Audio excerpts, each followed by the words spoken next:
मित्रांनो, कुठलाही TV show hit ठरत असतो तो त्याच्यातील स्पर्धकांमुळे आणि सोबतच त्या शोच्या अँकरमुळे. अँकर भन्नाट असला तर अर्धे काम तसेच होऊन जाते. शोचा TRP तर वाढतोच, शिवाय दिवसागणिक शो प्रेक्षकांच्या मनात वेगळी जागा निर्माण करतो. मित्रांनो, सध्या बिग बॉस मराठीचा 5वा सीझन गाजत असला तरी अनेक कारणांमुळे प्रेक्षक नाराज आहेत. यंदाच्या सीझनमध्ये अनेक बदल करण्यात आले. सगळ्यात मोठा बदल म्हणजे शोचा होस्ट बदलण्यात आला. महेश मांजरेकरांची जागा रितेश देशमुखने घेतली. पण पहिल्या दिवसापासूनच या ना त्या कारणामुळे महेश मांजरेकरांचं नाव प्रेक्षकांच्या तसेच माजी स्पर्धकांच्या तोंडी असल्याचं पाहायला मिळतंय.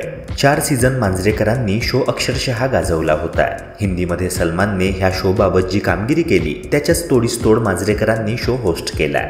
मांजरेकरांऐवजी रितेशची होस्ट म्हणून निवड झाली तेव्हा महेश मांजरेकरांसोबत रितेश देशमुखची तुलना होणार हे निश्चितच होतं. पण रितेशवर काही प्रेक्षक नाराज असल्याचं दिसून येत आहे. महेश मांजरेकरांचा दरारा कुठेतरी कमी पडतोय असे प्रेक्षक म्हणत आहेत. रितेशने वारंवार सांगूनही स्पर्धक त्या गोष्टी पुन्हा करताना दिसत आहेत. त्यामुळे अशा स्पर्धकांसाठी महेश सरच हवेत असे वक्तव्य बिग बॉस मराठीच्या एका माजी स्पर्धकाने केले आहे.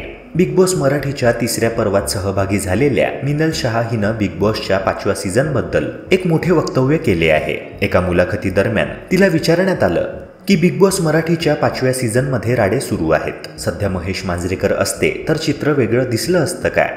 त्यावर उत्तर देताना ती म्हणाली की अर्थातच पूर्ण चित्र बदललेलं असतं. रितेश सर त्यांच्या पद्धतीनं शो होस्ट करत आहेत.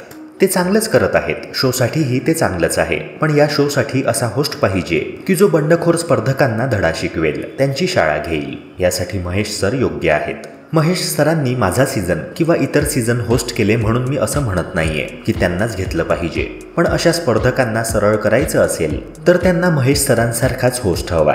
रितेश देशमुख सर त्यांच्या पद्धतीनं स्पर्धकांना चुका दाखवून देतात, समजावतात, पण त्यांना ते समजत नाही. त्यांना ओरडूनच सांगावं लागतं. माझ्यासोबतच प्रेक्षकांनाही महेश सरांच्या चावडीची आठवण येत असेल असं वाटतं. आता महेश सर असते तर त्यांनी कोणाची शाळा घेतली असती असं विचारल्यावर मिनलनं निक्कीचं नाव घेतलं. आमच्या सीझनमध्ये मीरा होती. महेश सर तिची शाळा घ्यायचे. निक्कीपेक्षा ती 10 पटीने जास्त होती. मित्रांनो, तुम्हाला देखील महेश सरांच्या चावडीची आठवण येत आहे का? कमेंट सेक्शनद्वारे तुमचे मत नक्की कळवा. तसेच व्हिडिओला लाईक करून चॅनलला सबस्क्राईब करायला विसरू नका. भेटूया पुन्हा एका नव्या व्हिडिओसह. जय हिंद, जय महाराष्ट्र.